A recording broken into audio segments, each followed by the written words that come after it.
Tuhan bukan hanya mau menghapus catatan dosa kita dengan menebus dan mengampuni dengan pengorbanan Kristus. Tuhan hendak menghapus pabrik dosa di dalam diri kita. Karena itu roh dan hati kita yang lama diganti dengan roh dan hati yang baru.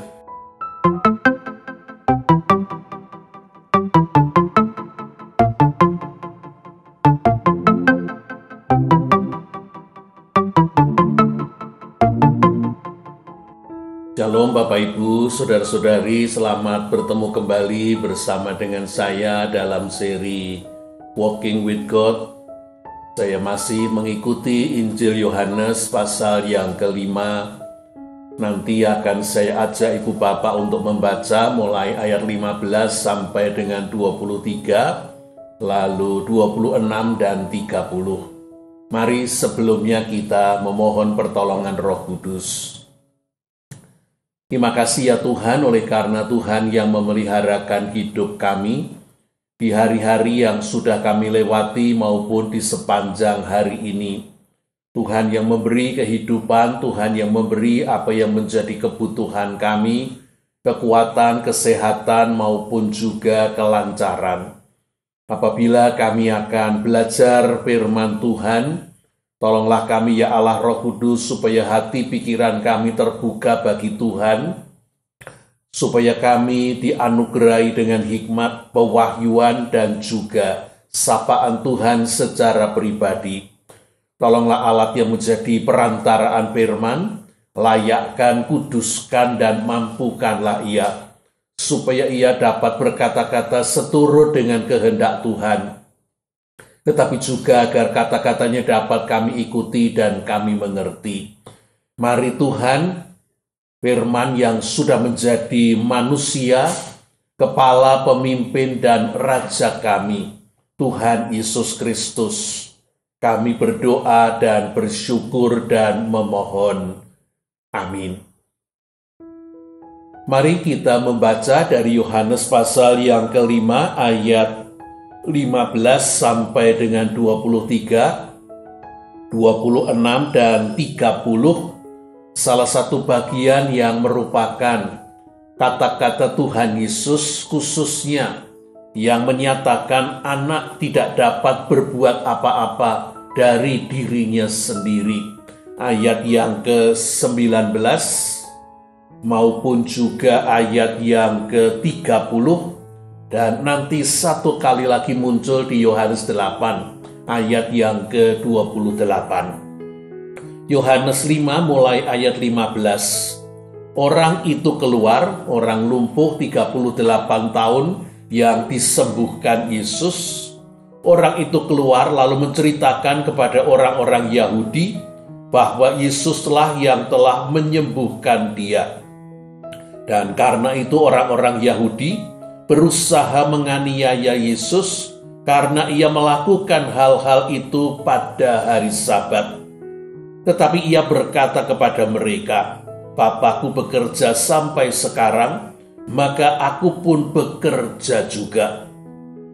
Sebab itu orang-orang Yahudi lebih berusaha lagi untuk membunuhnya. Bukan saja karena ia meniadakan hari Sabat, tetapi juga karena ia mengatakan bahwa Allah adalah Bapanya sendiri, dan dengan demikian menyamakan dirinya dengan Allah. Maka Yesus menjawab mereka katanya, Aku berkata kepadamu, sesungguhnya anak tidak dapat mengerjakan sesuatu dari dirinya sendiri, jikalau tidak ia melihat Bapa mengerjakannya. Sebab apa yang dikerjakan Bapa itu juga yang dikerjakan anak. Sebab Bapa mengasihi anak dan ia menunjukkan kepadanya segala sesuatu yang dikerjakannya sendiri. Bahkan ia akan menunjukkan kepadanya pekerjaan-pekerjaan yang lebih besar lagi daripada pekerjaan-pekerjaan itu, sehingga kamu menjadi heran. Sebab sama seperti Bapa membangkitkan orang-orang mati dan menghidupkannya, demikian juga anak menghidupkan barang siapa yang dikehendakinya. Bapa tidak menghakimi siapapun, melainkan telah menyerahkan penghakiman itu seluruhnya kepada anak, supaya semua orang menghormati anak sama seperti mereka menghormati Bapa. Barang siapa tidak menghormati anak, ia juga tidak menghormati Bapa yang mengutus dia. Ayat 26. Sebab sama seperti Bapa mempunyai hidup dalam dirinya sendiri, demikian juga diberikannya anak mempunyai hidup dalam dirinya sendiri. 30. Aku tidak dapat berbuat apa-apa dari diriku sendiri. Aku menghakimi sesuai dengan apa yang aku dengar, dan penghakimanku adil, sebab aku tidak menuruti kehendakku sendiri, melainkan kehendak Dia yang telah mengutus aku. Bapak, Ibu, saudara-saudari yang dikasihi oleh Tuhan Yesus Kristus, kita sudah mengikuti bagian sebelumnya. Seorang yang lumpuh 38 tahun disembuhkan oleh Tuhan Yesus. Dan peristiwa itu terjadi pada hari Sabat, sehingga ketika orang lumpuh itu kemudian mengangkat tilamnya, orang banyak kemudian menjadi marah oleh karena pada hari Sabat tidak boleh mengangkat barang. Dan ketika ditanya, orang lumpuh itu menjawab bahwa orang yang menyembuhkan dirinya lah yang memerintahkan dia mengangkat tilamnya. Dan kemudian di bait suci, orang yang lumpuh yang sudah sembuh itu bertemu dengan Tuhan Yesus.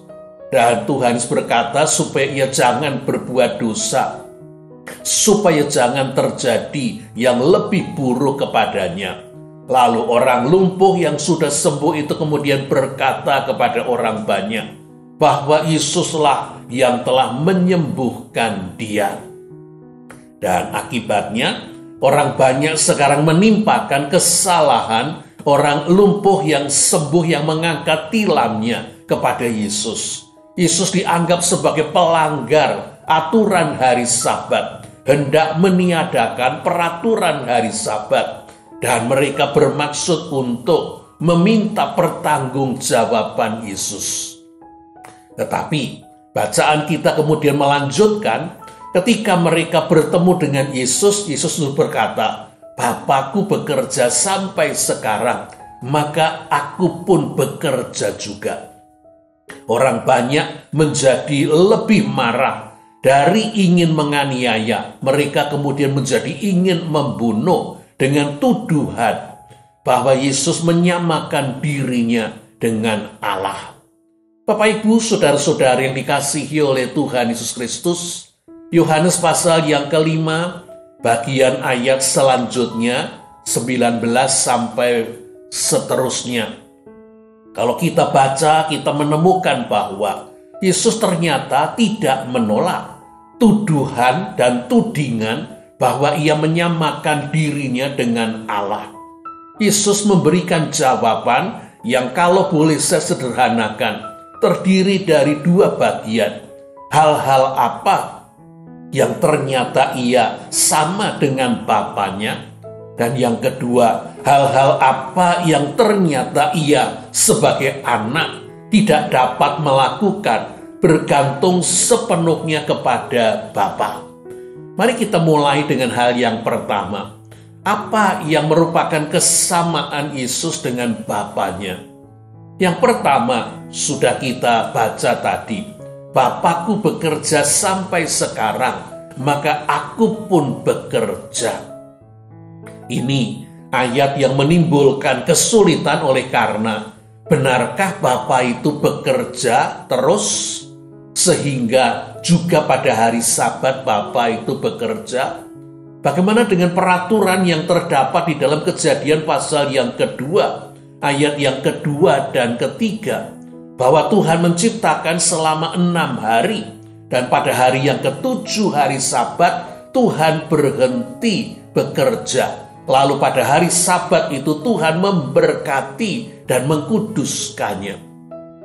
Bapak, Ibu, saudara-saudari dikasihi oleh Tuhan Yesus Kristus. Hari yang ketujuh penciptaan, Tuhan sudah selesai mencipta 6 hari. Karena itu hari yang ketujuh Tuhan berhenti mencipta. Tetapi apakah Tuhan tidak melakukan sesuatu apapun? Oleh karena dikatakan Tuhan memberkati, Tuhan mengkuduskan hari Sabat. Tuhan memberi waktu untuk bertemu dengan ciptaannya, khususnya bertemu dengan manusia Adam dan Hawa.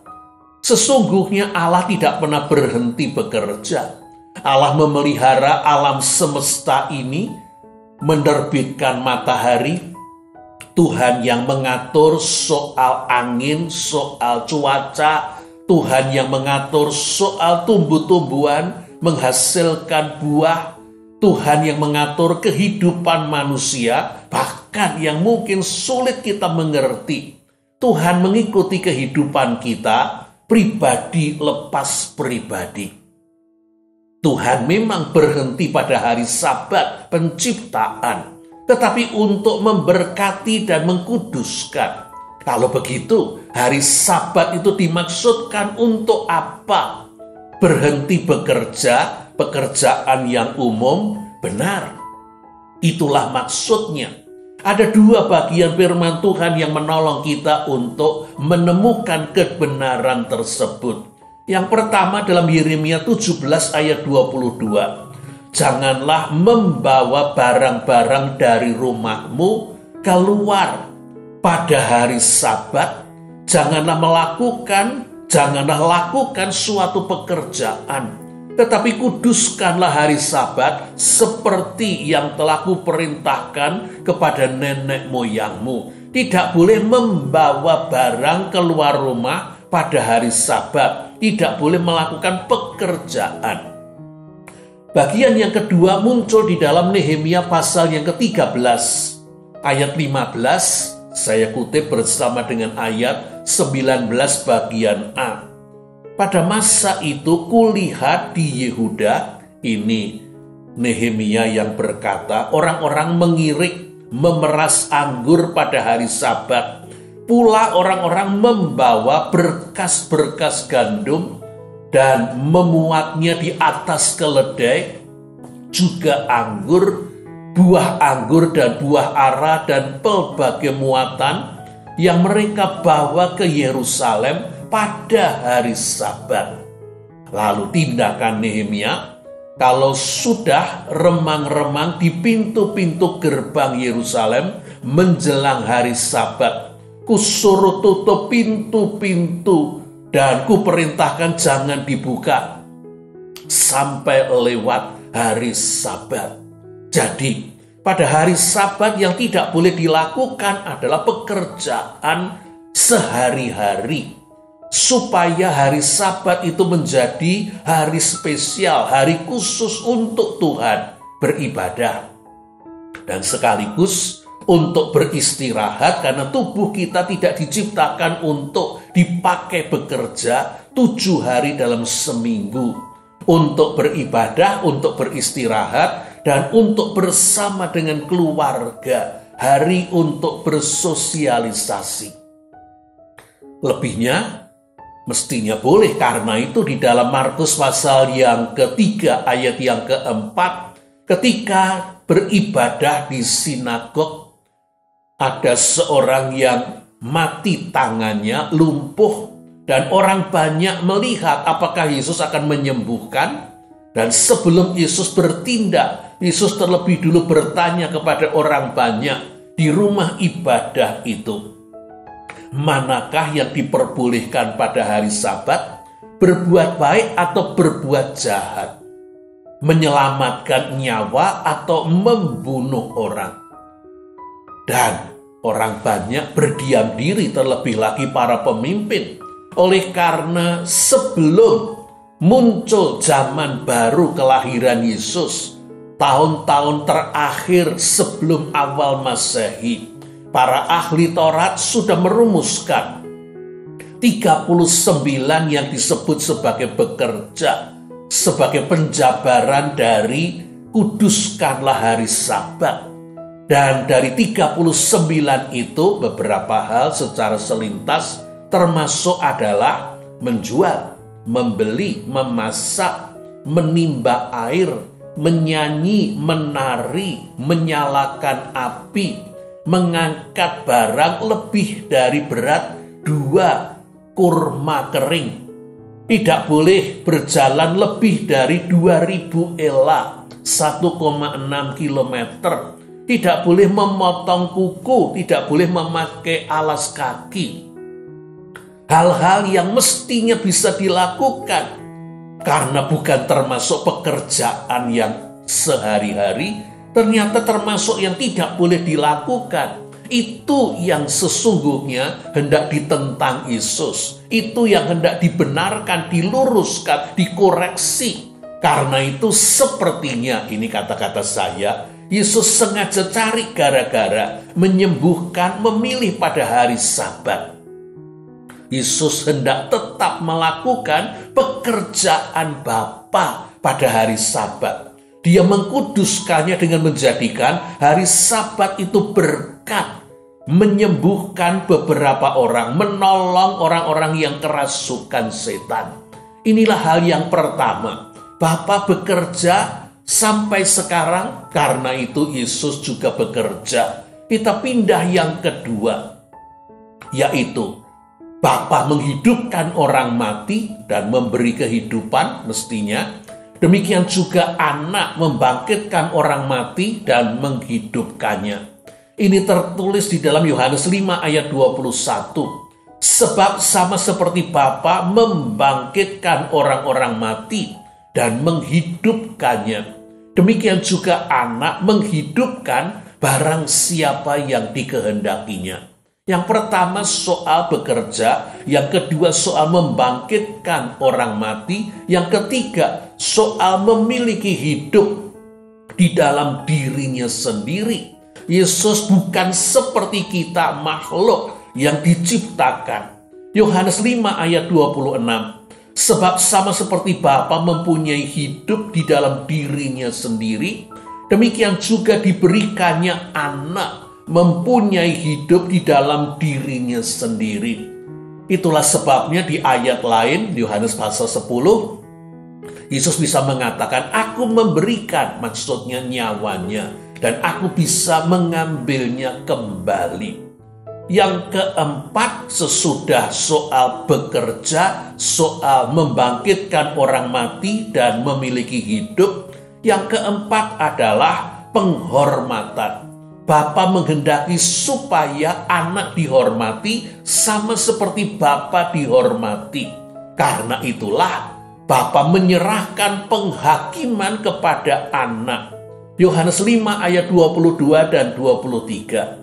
Bapa tidak menghakimi siapapun, melainkan telah menyerahkan penghakiman itu seluruhnya kepada Anak, supaya semua orang menghormati Anak sama seperti mereka menghormati Bapa.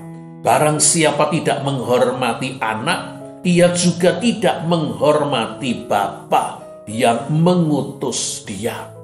Inilah 4 hal yang kita temukan dalam bacaan kita. Yesus menyebutkan bahwa dia sama seperti Bapa. Tetapi Yesus bukan hanya menyebutkan apa yang sama. Sekaligus Yesus juga menyebutkan bahwa ia adalah utusan Bapa. Bapa yang mengutus dan ia yang diutus. Oleh karena itu ada perbedaan yang besar. Saya kutipkan Yohanes 13 ayat yang ke-16. Aku berkata kepadamu, sesungguhnya seorang hamba tidaklah lebih tinggi daripada tuannya, ataupun seorang utusan daripada dia yang mengutusnya. Yang mengutus itu lebih tinggi posisinya dari yang diutus. Itulah sebabnya Yesus juga mengatakan bahwa Bapa lebih besar daripada dia. Yohanes 14 ayat 28b. Kepada murid-muridnya Yesus berkata, sekiranya kamu mengasihi aku, kamu tentu akan bersukacita karena aku pergi kepada Bapa, sebab Bapa lebih besar daripada aku. Yesus sebagai utusan, bergantung kepada Bapa yang mengutusnya. Oleh karena itulah kita menemukan Yesus mengatakan, sesungguhnya aku anak tidak dapat berbuat apa-apa dari diriku sendiri. Mari kita lihat apa yang dinyatakan Yesus. Yang pertama, di dalam Yohanes 5 ayat 19 soal pekerjaan Bapa. Yohanes 5 ayat 19, aku berkata kepadamu, sesungguhnya anak tidak dapat berbuat apa-apa dari dirinya sendiri, jikalau tidak ia melihat Bapa mengerjakannya, sebab apa yang dikerjakan Bapa, itulah juga yang dikerjakan anak.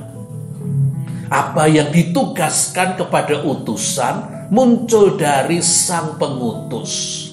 Secara sederhana, kita menemukan banyak makanan yang ternyata bagi yang belum pernah membuatnya tidak mudah. Dibutuhkan untuk melihat terlebih dulu makanan itu dibuat sehingga dia tahu tekniknya, caranya. Kadang-kadang caranya begitu sederhana, tetapi kalau dia tidak pernah melihat, cara sederhana itu pun tidak terbayang. Katakanlah kalau ibu bapak, saudara-saudari mengenal snack makanan kecil yang namanya onde-onde. Apakah yang bulat besar isi kacang hijau, ataukah onde-onde ceplis yang kecil, bahkan kecil sekali, tetapi ketiganya memiliki kesamaan yang sama, yaitu semua makanan ini diliputi, ditempeli yang namanya apa itu? Bulat-bulat, kecil, putih. Dan cara membuatnya kita seringkali bergurau bahwa orang-orang luar negeri begitu kagum dengan orang-orang Indonesia. Oleh karena kecil-kecil itu wijen ditata sedemikian rupa pada makanan kecil ini. Siapa yang menata wijen itu? Oleh karena wijen itu sudah ada di tampah, lalu adonan baik yang besar berisi kacang hijau maupun yang kosongan yang nanti menjadi onde-onde ceplis diputar-putar di atas nampah berisi wijen itu. Mau menempel 10 silakan, 12 silakan, 14 silakan. Sesudah bulatan ini baik kecil atau besar diliputi oleh wijen baru kemudian digoreng. Membutuhkan untuk melihat supaya tahu caranya. Tetapi Yesus membutuhkan apa yang dikehendaki Bapa. Wewenang itu ada pada Bapa. Yesus menundukkan diri pada kehendak Bapa. Yang pertama soal pekerjaan. Yang kedua soal penghakiman. Untuk kali yang kedua Yesus berkata, Yohanes 5 ayat 30, aku tidak dapat berbuat apa-apa dari diriku sendiri. Aku menghakimi sesuai dengan apa yang aku dengar. Dan penghakimanku adil, sebab aku tidak menuruti kehendakku sendiri, melainkan kehendak Dia yang mengutus aku. Yesus bergantung pada kehendak Bapanya. Walaupun dia dan Bapa satu, tetapi sebagai utusan, sebagai pelaksana, Yesus mesti mengatakan bahwa ini keputusan Bapa, ini kehendak Bapa. Yesus bergantung pada Bapa. Satu pekerjaan, dua penghakiman, dan yang ketiga muncul dari ayat yang tidak saya bacakan. Yohanes 8 ayat 28b. Dan aku tidak berbuat apa-apa dari diriku sendiri, tetapi aku berbicara tentang hal-hal sebagaimana diajarkan Bapa kepadaku. Yesus bergantung untuk menyampaikan firman Tuhan, untuk menyampaikan kata-kata Tuhan kepada Bapanya, apa yang diajarkan Bapanya.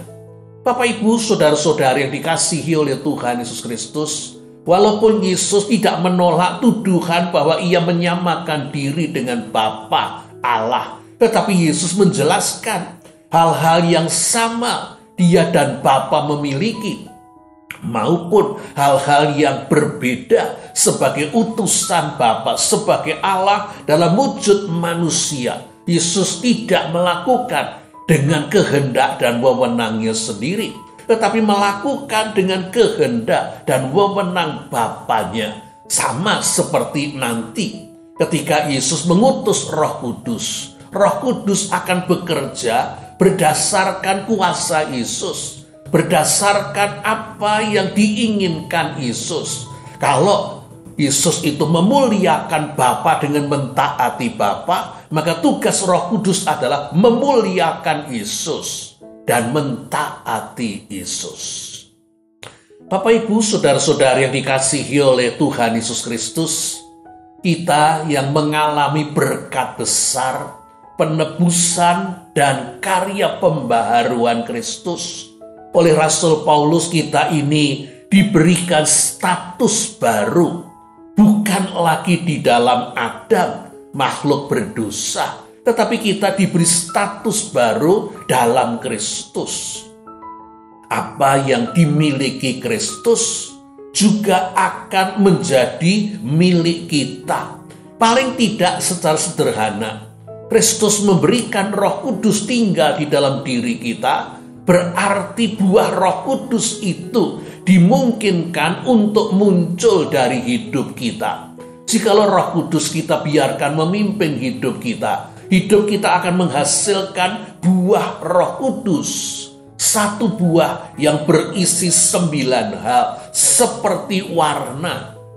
Putih cahaya bila dipecah pakai prisma akan muncul beberapa warna, mijiku, merah, hijau, jingga, dan seterusnya.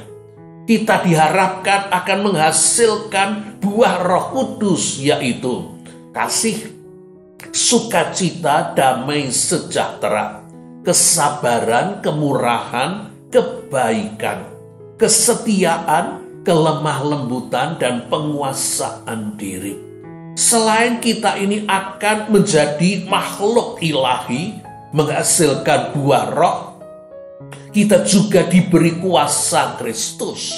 Saya kutipkan 2 hal yang merupakan kata-kata Kristus kepada 12 rasul dan kepada 70 murid yang diutus. Lukas 9 ayat 1. Yesus memanggil ke-12 muridnya, lalu memberikan tenaga dan kuasa kepada mereka untuk menguasai setan-setan dan menyembuhkan penyakit-penyakit. Lukas 10 ayat 19. Sesungguhnya aku telah memberikan kuasa kepada kamu untuk menginjak ular dan kalajengking, dan kuasa untuk menahan kekuatan musuh, sehingga tidak ada yang membahayakan kamu. Kita punya status di dalam Kristus, dalam Roh Kudus. Tetapi kita harus menyadari dan menyadarkan diri kita bukan Kristus. Kita ini utusan Kristus. Karena itu, kita tidak boleh melakukan dalam hidup kita ini mengikuti kehendak kita, karena kita ini milik Kristus. Dan karena kita ini diutus Kristus, kita juga tidak boleh melakukan pekerjaan Kristus dengan kemampuan dan kekuatan kita, tetapi harus dengan kekuatan Kristus, dengan cara Kristus. Sebagai utusan, kita bergantung kepada Kristus sama seperti Kristus bergantung kepada Bapa. Dalam pekerjaan, dalam apa yang didengar dari Bapa untuk menghakimi, maupun apa yang diajarkan Bapa untuk Kristus mengajar. Demikian juga kita. Kita ini mesti hidup sebagai utusan Kristus. Mari kita meneliti diri kita, saya dan ibu bapak. Bagaimana kita melakukan pekerjaan Kristus? Kalau kita ini guru sekolah minggu, atau kita ini diajak untuk memberikan renungan dalam persekutuan wilayah maupun dalam acara-acara yang lain. Bagaimana kita hidup dan melakukan apa yang menjadi bagian kita? Melakukan persiapan dengan baik, pastilah itu. Apakah kita berdoa sungguh-sungguh minta supaya Roh Kudus memberi pewahyuan, supaya Roh Kudus yang bekerja, supaya Roh Kudus yang memberikan wibawa, otoritas dan kuasa? Izinkan saya mundur ke belakang. Ketika seseorang menyadari dirinya baru pemula, baru mulai untuk melakukan apa yang dipercayakan kepadanya, menjadi guru sekolah minggu, ikut memberikan renungan, bukankah ia akan mempersiapkan diri dengan baik dan akan berdoa dengan sungguh-sungguh supaya Roh Kudus akan menolong dia, membuat dia tenang, mengingatkan apa yang sudah dipelajari, menuntun untuk bisa berkata dengan runtut dan jelas, dan minta supaya Tuhan yang bekerja. Kalau boleh dipersentase, persiapannya dengan bahan, dengan mengandalkan Tuhan dalam doa, lebih tinggi mengandalkan Tuhan dalam doa. Bagaimana kalau ini berlangsung terus, dan dia semakin sering memimpin, semakin punya keterampilan dan kecakapan, sehingga dia kemudian merasa bahwa dia sekarang bukan lagi termasuk junior. Dia bahkan sudah bisa dikategorikan termasuk senior. Apakah masih berdoa, minta pertolongan Roh Kudus? Masih mengandalkan Tuhan? Kadang-kadang yang terjadi ternyata makin seseorang merasa terampil, makin berkurang, kalaupun tidak turun, makin tetap, sementara kecakapannya makin bertambah. Akhirnya posisinya akan berubah. Makin orang terlibat dalam pelayanan, makin dia merasa bisa berpengalaman, dia akan makin mengandalkan dirinya dan tidak lagi pada mengandalkan Roh Tuhan yang kudus. Bapak, Ibu, saudara-saudari yang dikasihi oleh Tuhan Yesus Kristus, sebuah cerita lama ingin saya kutipkan sekali lagi. Seorang pengkhotbah muda yang sedang naik daun, John R. Church. Dia diundang untuk berkhotbah pada suatu acara wisuda di Asbury College pada tahun 1930, tempat dulu dia berstudi. Berkhotbah di alma maternya, dan ini merupakan acara besar wisuda. John R. Church mempersiapkan dengan baik. Dia bersungguh-sungguh untuk menanggapi undangan ini. Dan ketika harinya tiba, ia sudah ada di mimbar. Dan ia melihat tempat duduk itu penuh di bawah maupun di balkon. Suasana yang begitu indah. Hatinya dipenuhi dengan kehangatan. Dan dia berpikir, saya bisa menguasai keadaan ini.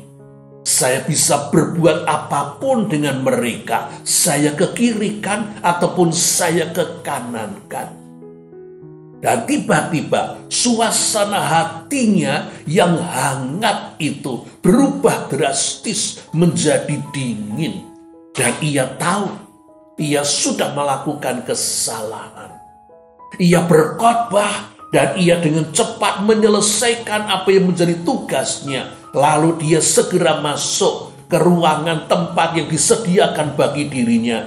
Dan dia menangis di hadapan Tuhan. Ampuni aku Tuhan. Ampuni aku. Aku tidak akan pernah melakukan lagi. Apa sebenarnya terjadi? Yang terjadi adalah John R. Church ketika melihat situasi begitu rupa, euforia yang meluap di dalam dirinya, lalu dia merasa sekarang dialah bintangnya, sekarang tinggal khotbahnya yang dinantikan semuanya ini. Mau dia khotbah ke kiri, semua akan ke kiri. Mau dia khotbah ke kanan, semua akan ke kanan. Ia melupakan bahwa sesungguhnya pelaku utama di dalam ibadah bukan pendeta, bukan pengkhotbah, tetapi Tuhan. Ketika dia berpikir, dia sedang berpikir tentang dirinya dan kemuliaannya, dan bukan tentang Tuhannya. Dia hampir tidak pernah lagi menyinggung peristiwa itu.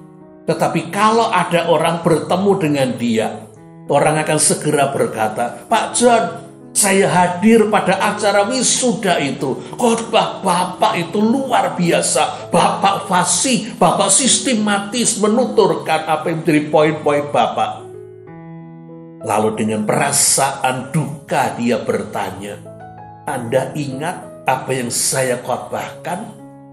Dan pertanyaan ini selalu ia tanyakan kepada orang yang memuji-muji khotbahnya. Dan orang yang ditanyakan selalu akan mengatakan, maaf, saya tidak ingat Bapak khotbah apa, tapi Bapak khotbahnya luar biasa.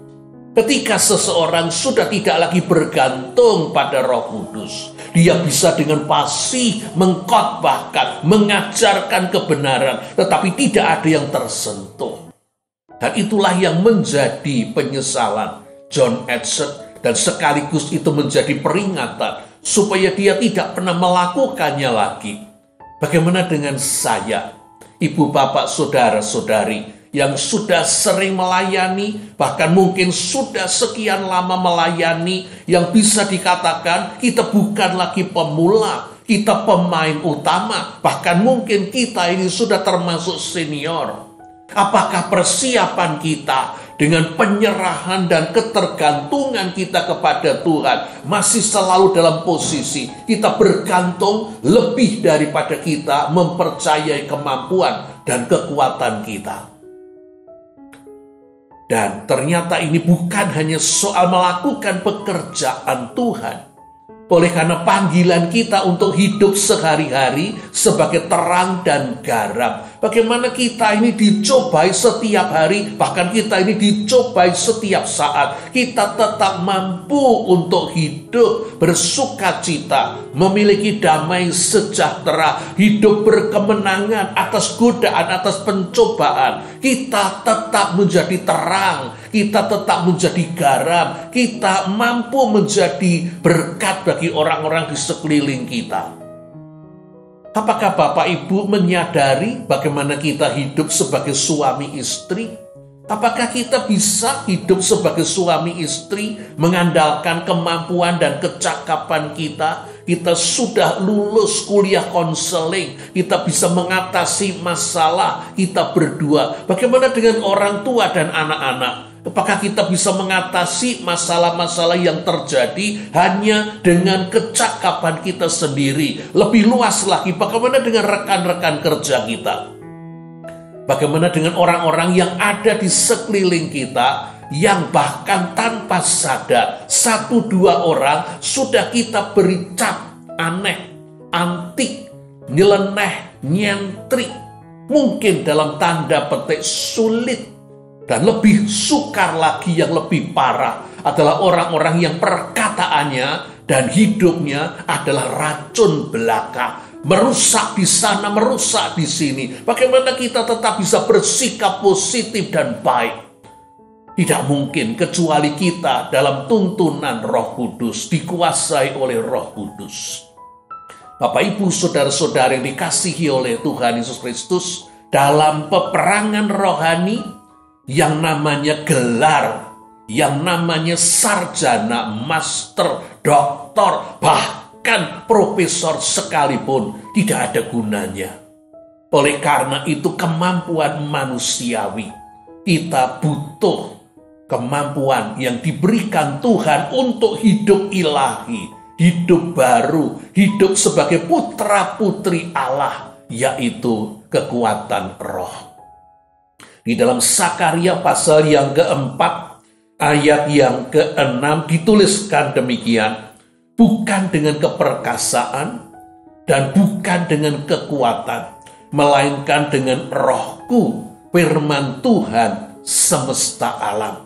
Tuhan bukan hanya mau menghapus catatan dosa kita dengan menebus dan mengampuni dengan pengorbanan Kristus. Tuhan hendak menghapus pabrik dosa di dalam diri kita. Karena itu roh dan hati kita yang lama diganti dengan roh dan hati yang baru. Di Yeskiel sekitar pasal 36, dan masih belum cukup.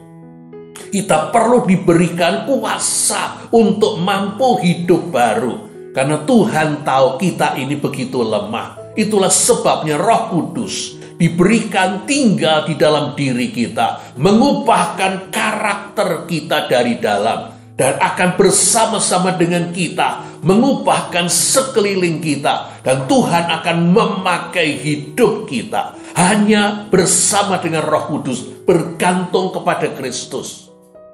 Kita mampu menjadi garam dunia, terang dunia, mampu melakukan apa yang ditugaskan Tuhan dalam hidup kita, sebagai suami, sebagai istri, sebagai orang tua, sebagai saudara kandung, sebagai anak, dan sebagai rekan sekerja, maupun sebagai pekerja-pekerja Kristus.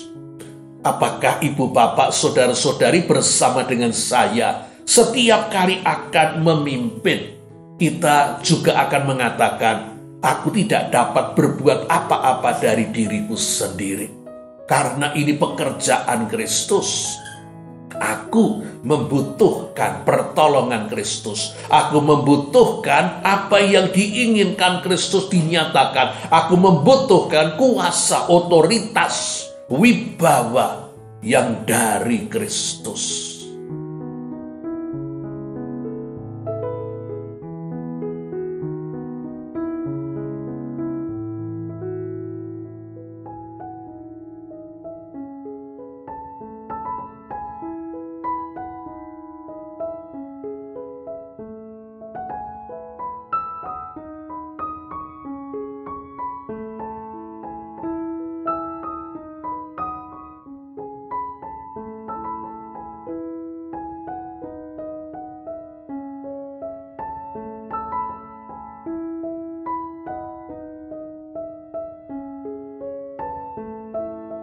Kiranya kebenaran ini mengubahkan hidup kita.